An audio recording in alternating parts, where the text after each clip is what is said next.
Bueno, ya tenemos instalado Anaconda y ya sabemos cómo utilizar Python de dos formas, que es a través del intérprete directamente o a través de un entorno de desarrollo integrado como Visual Studio Code.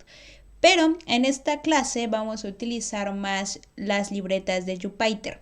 Y Jupyter es un proyecto, el nombre completo es Jupyter Lab, y es un proyecto el cual contiene un entorno de desarrollo interactivo basado en web para crear código, para crear libretas, para manejar datos. Tiene una interfaz que es bastante flexible para que nosotros como usuarios podamos configurar nuestros archivos, configurar los flujos de trabajo de nuestros de nuestros proyectos.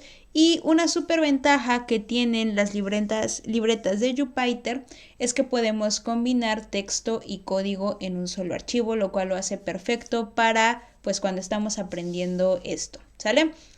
Entonces vamos a abrir una libreta de Jupyter y para eso vamos a irnos a nuestra terminal en caso de Linux y Mac. Y los que tienen Windows pues tienen que abrir la prompt, entonces solo tienen que escribir Jupyter Notebook y les va a abrir justamente su navegador porque es un entorno de desarrollo interactivo basado en web. Les va a abrir su navegador, pero va a conectar su computadora con el servidor de Jupyter, ¿no? Entonces justamente aquí tenemos los archivos, en este caso los archivos de mi computadora, y ustedes van a poder ver los archivos de su computadora. Ahora, me voy a ir a abrir las libretas, las libretas de esta clase.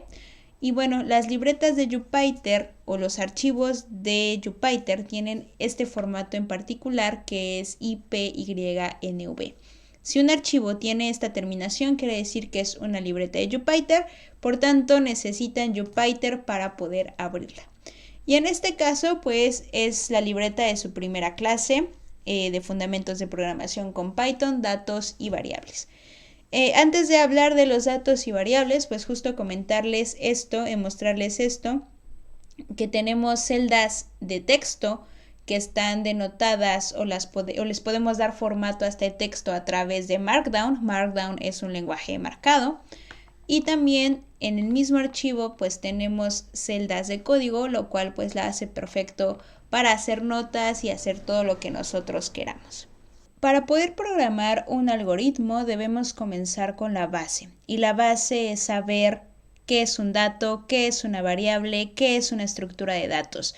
Tal vez estas primeras clases les parezcan un poco tediosas, pero son importantes si quieren aprender a programar y no solo quieren aprender la sintaxis de un lenguaje de programación, que como les comentaba son cosas súper distintas. Y a mí me gusta definirles, ¿no? Qué es un dato, qué es una variable, qué es una estructura de datos, para que cuando se tengan que ir a otro lenguaje de programación, ya sea Julia, ya sea C++ o el que sea, porque cambian, pasan de moda algunos lenguajes, pues tengan idea de qué se les está hablando, ¿sale? Primero, un dato es una representación simbólica, un número, letra, una palabra de una característica, de un elemento, de un algo que existe en la Tierra, en el universo. Podemos clasificar los datos en tres prácticamente: los datos numéricos, los datos alfanuméricos y los datos lógicos. Dentro de los datos numéricos vamos a tener dos tipos, que son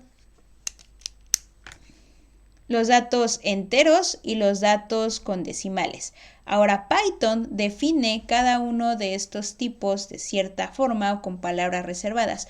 Una palabra reservada pues quiere decir que Python la usa para algo, es específica. Python ya te la ganó, ya no la puedes usar para nada más, ¿no? Python utiliza la palabra reservada int para hacer referencia a los datos numéricos enteros y utiliza la palabra reservada float para hacer referencia a los datos numéricos con decimales. De los datos alfanuméricos, pues también los conocemos como cadenas de caracteres o strings, o cadenas prácticamente, y la palabra reservada que usa Python es str. Y por último, los datos lógicos, que también son conocidos como datos booleanos, y esta es la palabra reservada que utiliza Python para hacer referencia a datos lógicos. Ahora, una particularidad de los datos lógicos es que justo contestan a una pregunta. Esto es negro y tú contestas sí o no.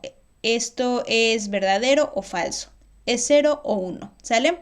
Entonces los datos lógicos solo tienen dos opciones, sí o no, verdadero o falso. Con esto en cuenta vamos a tomar un ejemplito tal vez al cual ustedes están relacionados como biólogos. Esta es una magnolia, la planta que tenemos ahí en Tlahuizcalpan, en la Facultad de Ciencias. Y yo a este elemento del universo, elemento que existe, o maybe no existe, podemos extraerle datos, ¿no? Por ejemplo, el nombre científico, que va a ser esta cadena de caracteres. La altura, que es un dato numérico entero. El tipo de planta, que también es una cadena de caracteres. El tamaño de la flor, que es un dato numérico de tipo decimal. Y preguntarme si es originaria de México, ¿no? Y entonces, como me pregunto esto, solo tengo la opción de sí o no. Por lo tanto, es un dato booleano y en este caso, pues la respuesta es no. No es originaria de México. Yo con esto pues puedo empezar a trabajar con estos datos, ¿no? Pero para poder trabajar con ellos en una computadora tengo que guardarlos en algo que se llaman variables. ¿Por qué? Porque una variable es fácil de reutilizar en un código y es la idea, hacer el código lo más legible que podamos. Te vamos a ver un ejemplo. Tal vez con estos datitos no tiene mucho sentido, pero cuando tenemos cadenas de caracteres es mucho más fácil utilizar en nuestro código una variable que se llame DNA que volver a meter toda una cadena de caracteres en un solo lugar, en una parte del código, ¿ok? Y bueno, entonces vamos a hablar un poquito ahora de las variables. Una variable es una posición o espacio de memoria en el cual se almacena un dato. El valor que tiene una variable puede cambiar, por eso se llama variable, pues varía, puede cambiar a lo largo de un programa, a lo largo de la ejecución de un código. Y pues justo tenemos estas características. Las variables almacenan datos, las variables también almacenan el tipo de dato que está guardando y además deben tener un nombre o un identificador único para que sea fácil poder utilizar un dato en mi código. Y bueno, ya con esto en mente, pues tenemos buenas prácticas para nombrar variables. Por ejemplo, el primer elemento debe ser una letra, siempre. Nunca pueden iniciar con número porque entonces nos va a mandar error. No podemos dejar espacios en blanco. Si yo quiero que una variable tenga 2 palabras, puedo utilizar un guión bajo o algo por el estilo. Por ejemplo, en este caso tengo la primera palabra nombre, la segunda palabra variable y no utilizo un espacio, sino que utilizo un guión bajo. Ahora, otra cosa, de aquí, este símbolo de igual es conocido como operador de asignación. Quiere decir que a esta variable yo le estoy asignando este dato a través de este operador. ¿Sale? Entonces, cada vez que ustedes vean un igual, literalmente es que esto, lo que hay antes, es una variable. Como les decía, si quiero poner 2 palabras, puedo utilizar guión bajo, esto se llama el método de la serpiente, o puedo intercalar minúsculas y mayúsculas y esto se llama el método del camello. En lo personal a mí me gusta más el método de la serpiente, pero pues ustedes son libres de llamar a sus variables como más les parezca. Algo que yo les recomiendo mucho es que el nombre sea descriptivo, es decir, a lo largo de su código eviten tener X, Y, Z, I o etcétera, ¿no? Porque esto no es nada descriptivo y después se les va a olvidar qué trae cada una de estas variables. Y por último, no podemos utilizar palabras reservadas del mismo lenguaje de programación. Python tiene sus palabras reservadas, R tiene sus palabras reservadas, son palabras que se utilizaron para crear funciones, para definir tipos de datos, para definir objetos, ¿sale? Por ejemplo, int es una palabra reservada para enteros en Python, por tanto, yo no puedo utilizar esta palabra reservada para crear una variable y tampoco puede asignarle algo. O sea, esto no se hace y simplemente les va a mandar un error, ¿sale? Y bueno, con esto en mente, entonces vamos a hablar de datos numéricos. Vamos a ver cómo podemos utilizar justamente este ejemplo, comenzar a crear variables y comenzar a asignarles cosas a estas variables. Por ejemplo, de los datos numéricos, yo tengo una variable que se llama, voy a crear una variable que se llama altura y le voy a asignar la altura de este árbol que era 4.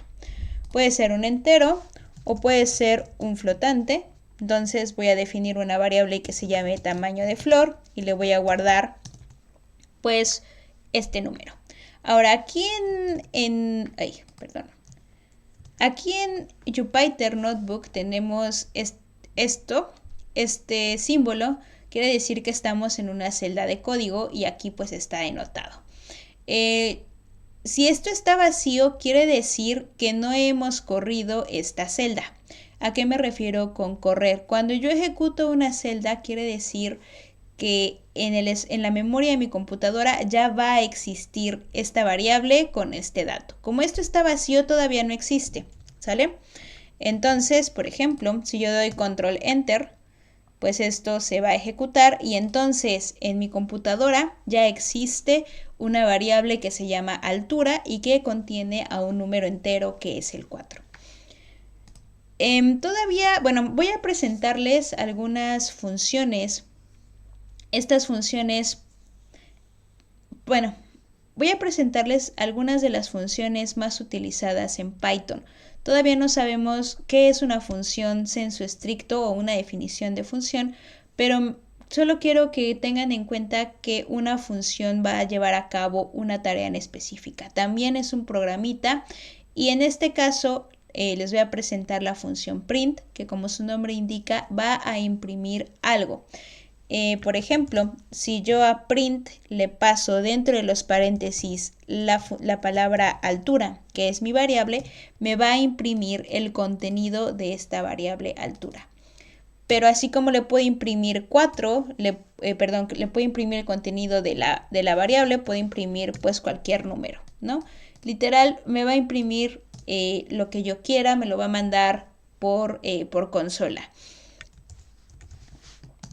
Ahora, una particularidad de Jupyter Notebook es que siempre nos va a arrojar lo que coloquemos en la última línea de la celda. Por ejemplo, en este caso tamaño flor, aquí yo no puse ninguna función print, pero si lo corro me va a arrojar precisamente el contenido de tamaño flor con este letrerito que es output 5, que corresponde justamente a que corrí esto ya la quinta vez. Entonces, es una particularidad de Jupyter Notebook, pero no funciona así ya que tenemos un script. Por lo tanto, siempre les recomiendo utilizar print si quieren que se les imprima un valor o un letrerito o lo que quieran, ¿okay? Otra función importante o bastante útil es la función type, que nos va a decir el tipo de dato que está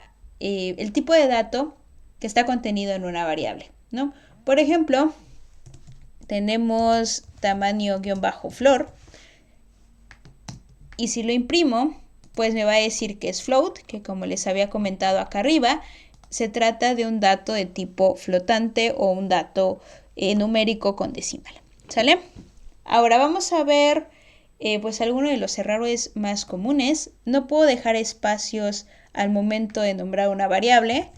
Por ejemplo, nombre variable y yo le quiero asignar este número, me va a arrojar un error y una de las bondades de Python es que más o menos te da una pista de lo que estás haciendo mal, ¿no? Te dice esta sintaxis es inválida, no sé qué quieres, no sé de qué me hablas y además Python nos dice el error, pues yo lo detecto pues por aquí, no sé qué hiciste mal, pero yo lo detecto aquí, ¿no? Y entonces aquí hay un espacio y pues por eso nos manda este error. Algo que es muy común es que manden a llamar variables que no existen. Por ejemplo, voy a poner esto es una variable, en teoría, pero si yo la corro me va a mandar un error porque me dice, oye, esto no existe, no está definido, no sé qué es, ¿sale? Entonces, una vez que yo le asigno algo a esta variable y la imprimo, entonces ya es algo que existe, ¿sale? Tengan cuidado justo con las palabras o las variables que no existen. Estos errores son de los errores más comunes cuando eres principiante. Y una de las habilidades que deben empezar a obtener es a poder arreglar sus propios errores, ¿no? Sin tener que estar llamando a alguien a que les diga que estuvo mal, ¿ok? Y bueno, esto es con respecto a los datos numéricos. Como ya vieron, es súper fácil, súper sencillo. Vamos a comenzar ahora con los datos alfanuméricos. Y aquí, por ejemplo, voy a poner una variable que se llame nombre científico. Si se dan cuenta, este nombre es bastante descriptivo. ¿Qué voy a guardar? Pues el nombre científico de mi bicho, en este caso Magnolia grandiflora, ¿no? Y quiero que chequen que las cadenas de caracteres o strings necesitan ir entre comillas. Si no van entre comillas, Python piensa que es una variable y entonces es cuando les puede salir el error de acá arriba. Esa es una cosa que quiero que vean. Otra cosa que quiero que tomen en cuenta es que los espacios cuentan como un carácter. Todos los símbolos alfanuméricos, no alfanuméricos, todo es un carácter. Los espacios, los puntos, las comas, todo, ¿sale? Entonces también tomen en cuenta esto. Una cosa más es que Python sí diferencia entre mayúsculas y minúsculas, ¿sale? Si yo le pregunto a Python si nombre es igual a nombre 2, tal vez esto todavía no lo comprendan mucho, pero le estoy preguntando si el contenido de esta variable es el mismo que el contenido de esta otra variable. Me va a decir que no es cierto. ¿Por qué? Pues porque están en diferentes, pues de diferente forma. Uno está en mayúsculas y el otro está en minúsculas. Y bueno, una cosa más que también puede serles útil es que podemos concatenar cadenas. Por ejemplo, si yo quiero escribir Magnolia grandiflora, podemos ver que esto es un carácter, tal cual lo estoy escribiendo, no lo estoy guardando en ninguna variable, y esto es otra cadena de caracteres, ¿no? Y las voy a concatenar a través del símbolo de más. Ahora, lo que les comentaba hace ratito, el espacio es un carácter y tiene que ser tomado en cuenta.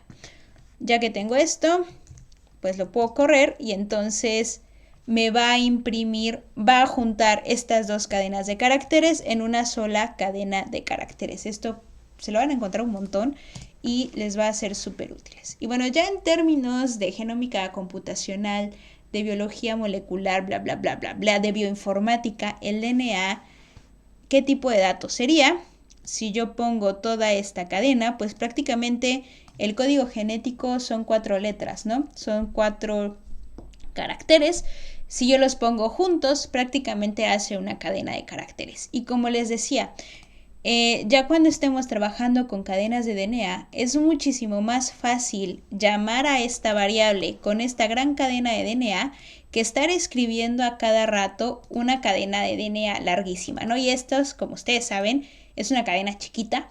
Generalmente, yo creo que las más pequeñas han de tener 300, 100, 150 pares de bases, entonces piénsenlo pues también en ese sentido, ¿no? Es muchísimo más fácil llamar a DNA que estar escribiendo todo el tiempo la cadena completa.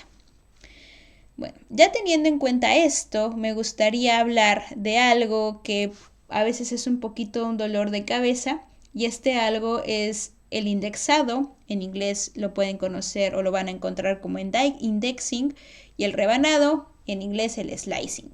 En Python tenemos algo que se llaman objetos iterables. Ahorita no quiero definir qué es eso, porque no quiero definir qué es una iteración y tal, pero todos los objetos iterables de Python a todos los objetos iterables de Python los podemos indexar y los podemos rebanar. Esto quiere decir que cada elemento de un objeto iterable que pueden ser una string, una lista, una tupla, una serie, la columna de un data frame, las filas de un data frame, se pueden indexar y se pueden rebanar. Indexar consiste en asignar un número a cada elemento, asignarle una posición a cada elemento de este dato, ¿no? A cada elemento de este objeto iterable. Vamos a poner un ejemplo. En este caso, tenemos una cadena de caracteres que es un dato, ¿no?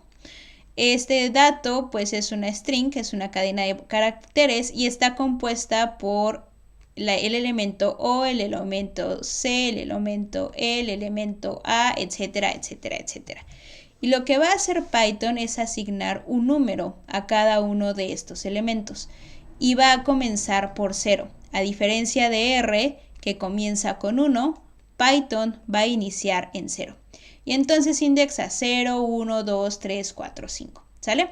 Tenemos el indexado positivo o el indexado normal y tenemos el indexado negativo en donde el último elemento va a ser -1, -2, -3 hasta que lleguemos al primer elemento que en este caso va a ser -6, ¿no? Entonces en el indexado negativo comienza en -1, en el indexado positivo comienza en 0. Bueno, ¿y esto ustedes qué? Ahorita esto puede ser medio pesado, pero entender el indexado es importante para poder rebanar. ¿Qué es rebanar? Rebanar es extraer ciertos elementos de un objeto iterable de Python. Estos son ejemplos de objetos iterables de Python, ¿sale? Entonces, repito, entender el indexado me va a permitir extraer ciertos elementos de una cadena de caracteres, de una lista, de una tupla, de una serie, ¿sale? Entonces, algo que deben saber del rebanado, bueno, primero, el slicing es tomar o extraer justamente estos elementos. Vamos a hacer este ejemplo, vamos a crear una variable que se llame cadena. Y esta cadena va a contener pues justo la variable del ejemplo, que va a ser océano. Vamos a correrla para que nuestra computadora la guarde. Y lo que yo quiero es obtener desde el elemento 1 hasta el 3. ¿Sale? Entonces, para poder hacer para poder hacer un rebanado, necesito utilizar los índices de cada elemento. Voy a escribir el nombre de la variable y voy a escribir corchetes o paréntesis cuadrados o como ustedes rayos los conozcan, ¿sale? Estos corchetes son súper comunes, tanto en R como en Python se los van a encontrar un montón para hacer como este tipo de operaciones. Y lo que yo quiero es obtener elementos que vayan desde el 1 hasta el 3. Y aquí quiero que noten precisamente que no estoy escribiendo 3. Y aquí quiero que noten que no estoy escribiendo 3, estoy escribiendo uno más, que es este de aquí. Y es que el rebanado funciona como un codón de stop. El codón de stop sirve para decir aquí te detienes, polimerasa, ya está, no hagas más nada, ¿sale? Lo mismo funciona este último elemento, es un alto, pero no se va a imprimir, por tanto, si yo quiero desde el elemento 1 al 3, tengo que colocar hasta el elemento 4, ¿sale? Y entonces, ahora sí, si corro este bloque de código, pues voy a obtener el elemento 1, que es la C, el elemento 2, que es la E, y el elemento 3, que es la A, ¿sale? También puedo hacerlo utilizando el indexado negativo, en donde otra vez escribo la variable, y vamos a escribir desde -5 hasta -2, ¿no? Porque de nuevo, quiero iniciar en -5, -4, -3, y este es el elemento que no quiero, y este elemento pues tiene como indexado negativo -2. Y listo. Ahora, esto es súper útil, por ejemplo, cuando tenemos cadenas de DNA, y ustedes quieren extraer ciertas posiciones porque ya saben que en un genoma desde la posición X a la posición Y de nucleótidos hay un gen. Y entonces quieren extraer ese gen, esto va a ser súper útil. Por ejemplo, si quiero extraer el primer codón, tendría que poner mi cadena de DNA. Tengo esta cadena de DNA que está guardada en esta variable DNA e indicarle que quiero desde los elementos 0 hasta el 3 y esto me va a extraer 0, 1 y 2, que prácticamente son CAC, que son estas letritas de aquí, ¿no? Si quiero obtener el último codón, lo que puedo hacer es lo siguiente, y esto es muy interesante también de la sintaxis de Python, es que yo aquí solo quiero decirle que extraiga todo a partir del elemento -3. -1, -2, -3. Extrae todo lo que hay después del elemento -3. Y justamente es este último codón, ¿no? También puedo obtener todo excepto las últimas 5 letras. Igual voy a escribir, siempre escribimos nuestra variable, abrimos nuestros corchetes y entonces si quiero esto, quiero obtener todo excepto las últimas 5 letras, tengo que cambiar de posición los 2 puntos. Primero pongo los 2 puntos y luego pongo el -5. Entonces voy a obtener -1, -2, -3, -4, -5. A partir de -5 se va a imprimir el resto de la cadena. ¿Sale? Y también puedo obtener las últimas 5 letras, que sería -5, 2 puntitos. ¿Sale? Entonces es súper importante que entiendan cómo funciona esto del indexado y del rebanado, porque lo van a estar utilizando un montón en todo, si van a utilizar Python, incluso para hacer data cleaning, para hacer todo prácticamente. ¿Sale? Hay unos ejercicios, les voy a dejar unos ejercicios para que justamente practiquen esto del rebanado y si tienen dudas pues ya saben que me pueden escribir por Telegram o por mi correo, ¿ok? Una cosa más que considero que es importante que aprendamos es a dar formato a cadenas de caracteres. Dar formato hace referencia a cuando deseamos construir o imprimir una frase utilizando alguna variable que ya existe. Entonces, es muy diferente imprimir tal cual la cadena de caracteres a imprimir o mandar a imprimir nada más la variable, el contenido de la variable. Estamos de acuerdo en que esto segundo es mucho más legible. Lo mismo podemos hacer al dar formato, es decir, quiero utilizar variables dentro de una frase utilizando la función print. Entonces, para esto primero vamos a guardar en una variable, en una variable la cadena que extrajimos del codón 1. Si se dan cuenta, esto es esto y esto es un dato de tipo carácter, ¿no? Entonces sigue siendo una string. Y entonces yo puedo guardar esta operación en una variable para que me imprima o pues yo pueda trabajar pues con este dato, ¿sale? Ahora, si quiero imprimir una frase con formato, debo escribir una F dentro de print y luego las comillas y dentro de las comillas va a ir la frase pues que yo quiero que se imprima. Por ejemplo, esto es el primer codón. Para esto voy a utilizar llaves y dentro el nombre de la variable.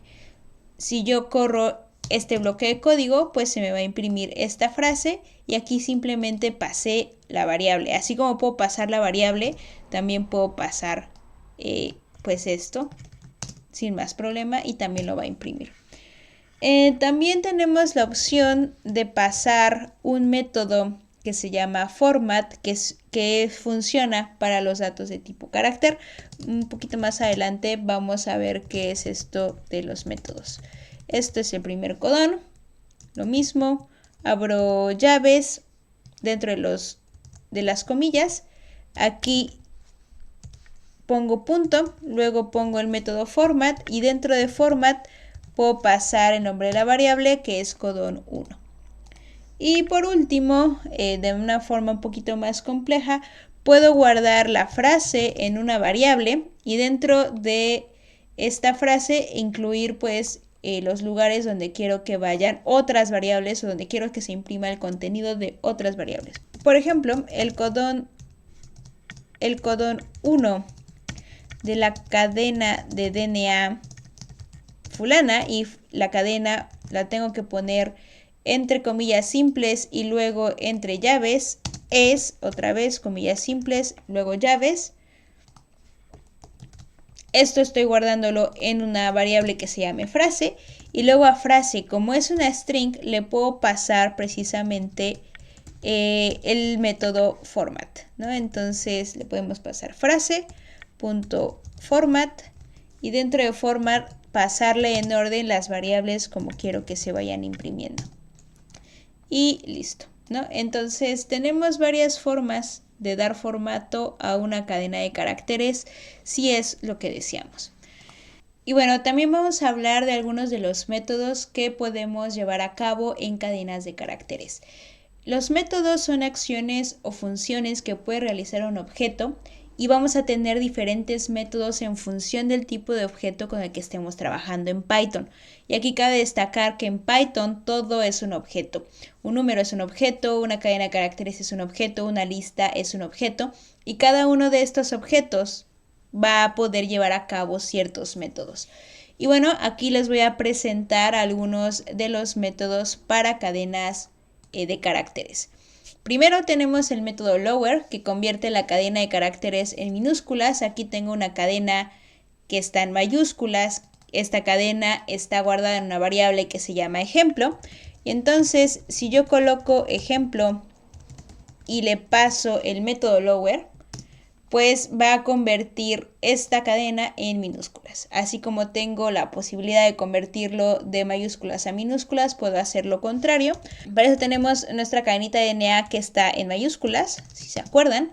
Entonces voy a guardar esta cadena de DNA en una cadena que se llame DNA2 y a esto le voy a pasar el método lower. De manera que DNA2 ya esté en minúsculas y luego a DNA2 le vamos a pasar el método upper, ¿no? Aquí si quieren podemos imprimir DNA2 antes de que lo convirtamos a algo en mayúsculas, ¿sale? También puede ser que convirtamos nada más el primer carácter de nuestra cadena de caracteres en mayúscula y todo lo demás va a quedar en minúscula. Por ejemplo, vamos a pasar nuestra cadena de DNA2 que son puras minúsculas en estos momentos y le vamos a pasar el método capitalize. Y entonces justo el primer carácter, el primer elemento de nuestra cadena va a ser una mayúscula. Un método que van a usar un montón, o que yo creo que van a usar un montón, es este método de split, en donde puedo dividir la cadena en función de un patrón. Ya con Checo y Rafa van a ver un poquito más qué es esto de una expresión regular, un patrón de caracteres, es más una cadena prácticamente. Y entonces vamos a pasar nuestra cadena original, que recuerden que está en mayúsculas, le vamos a pasar el método split y le vamos a decir que divida la cadena en función de los adjuntos que encuentre. Vamos a ver qué pasa. Esto me va a arrojar una lista. Todavía ustedes no saben qué es una lista, pero pues justamente me va a arrojar una lista con todos aquellos elementos, con este elemento dividido en función de este patrón que encontró durante la cadena.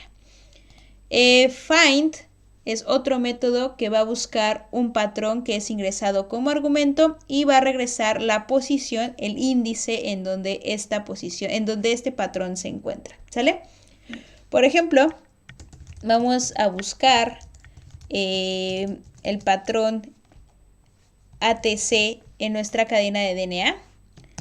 Y si no lo encuentra, va a salir como resultado -1 de que no hay, no existe. Y después vamos a pasarle ahora uno que sí exista, por ejemplo CTA. Y entonces nos va a decir que en la posición 68 tenemos CTA, podemos comprobarlo, pasando justamente todo lo que hay después de la posición 68, ¿no? Y aquí está, en la posición comienza en la posición 68 pues comienza este patrón, ¿ok? También podemos utilizar el método replace. Este método va a reemplazar una cadena de caracteres o un carácter por otro. Como les decía, un patrón es igual a una expresión regular. Y aquí en este caso, supongamos que tengo DNA, que es esta cadena, y en vez de querer timina, quiero reemplazarla por uracilo, y entonces así ya voy a convertirlo en una cadena de RNA, ¿no? Entonces vamos a pasarle replace y quiero que reemplace todas las T's por U, ¿no? Y entonces así puedo reemplazar un patrón.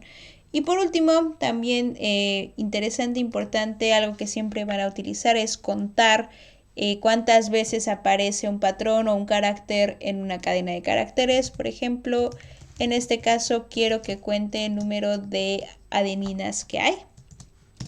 Y pues me dice que hay 11, puedo contar también el número de timinas, etcétera, etcétera. Y ya por último vamos a hablar de los datos lógicos, que también son conocidos como booleanos. Y como les mencionaba, son datos que solo toman en cuenta, que solo toman uno de dos posibles valores: true o false, verdadero o falso, 1 o 0, ¿no?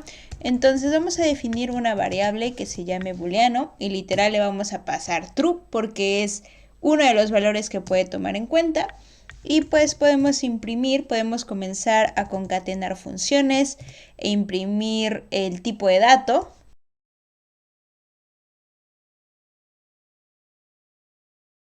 del dato que contiene la variable booleano, y podemos también imprimir el contenido de la variable booleano, ¿no? Y entonces pues justo nos dice que la clase, el tipo de objeto es un booleano y su valor es true. Y por último, bueno, aquí no hay mucho que explicar. Y ya por último también podemos convertir datos. Por ejemplo, si tenemos una variable que se llame num y dentro tenemos una string que sea igual a 2, aquí recuerden que si tiene comillas es una string. No importa si esto nosotros humanamente lo vemos como un número, debido a que tiene comillas, en automático para nuestra computadora pues es una string. De hecho, podemos imprimir el tipo de dato que es num y pues justamente nos va a decir que es una cadena de caracteres, ¿no?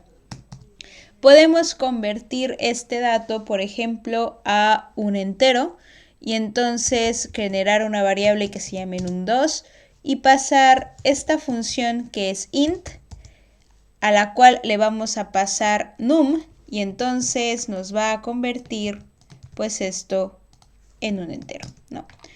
De manera que num2 ya es un entero. De hecho, si lo imprimimos también el contenido, pues va a ser un entero, un número sin problema. Si aquí imprimimos, por ejemplo, num, pues también va a ser lo mismo, pero recuerden el tipo de dato con el que estamos trabajando.